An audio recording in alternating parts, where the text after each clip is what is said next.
Last year during lockdown, I watched Dead Poets Society for the first time. I love all the cultured intellectual or dark academic subgenre of dramatic film, whether it's exploration of the absent-minded professor archetype, tales of the Ivy League, the charming mise-en-scene of the leafy green university and tweed jackets, or a labyrinthine voyage of the tortured genius. This film was in that mold, so it was naturally no exception.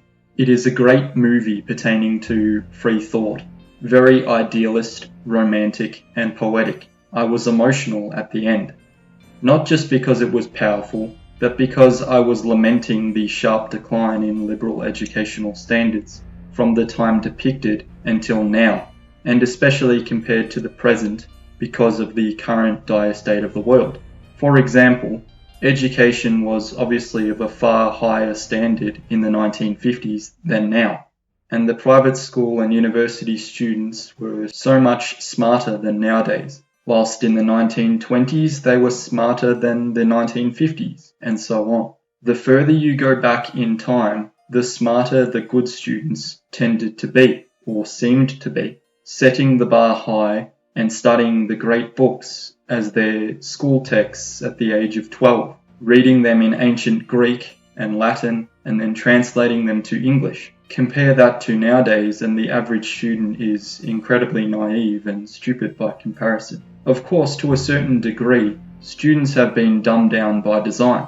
Modern society doesn't want or have much use for free thinkers or generalists and polymaths. Only the elite are the generalists who were broadly educated in the classics. But smart people nowadays aren't taught to be generalists by their schools. They are taught to be specialists, very adept in one small area, but radically ignorant of the rest of the world. That way, they are smart enough to work for the elite in some specific capacity, and equally ignorant enough not to think too much about what's outside their little box or to dare question narratives. If you really want to learn something of genuine substance, it's likely you will have to teach yourself and formulate a worldview. To quote the celebrated American novelist Jack London, find out about this earth, this universe, this force and matter, and the spirit that glimmers up through force and matter, from the magnet to Godhead. And by all this I mean work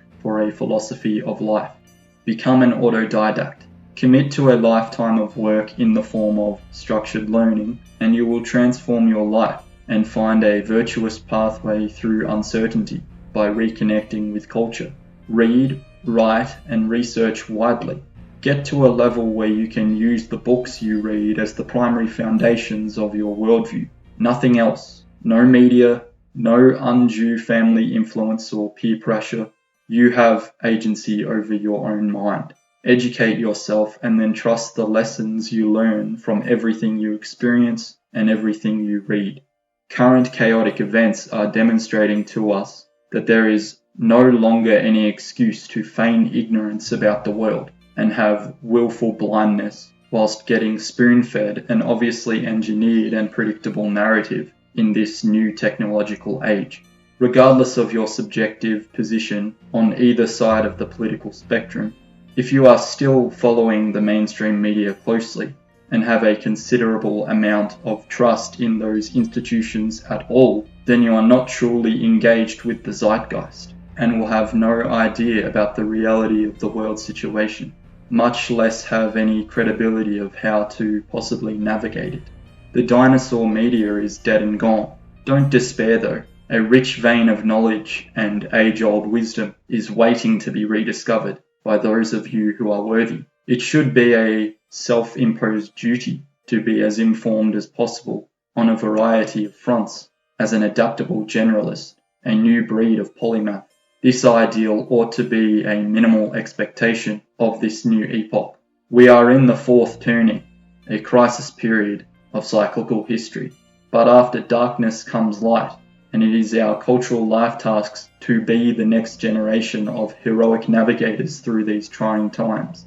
If we succeed and go some way to reforming this broken or malfunctioning system into something more secure for our children, then we will have done all that was ever expected of us, our legacy will be strong, and we will have earned the title of heroes forevermore.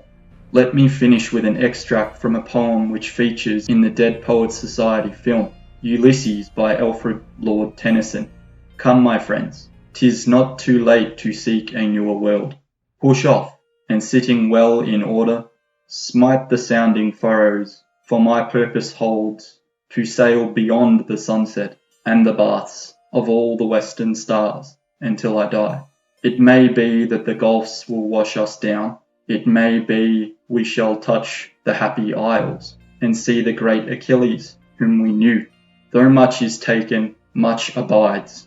And though we are not now that strength which in old days moved earth and heaven, that which we are, one equal temper of heroic hearts, made weak by time and fate, but strong in will, to strive, to seek, to find, and not to yield.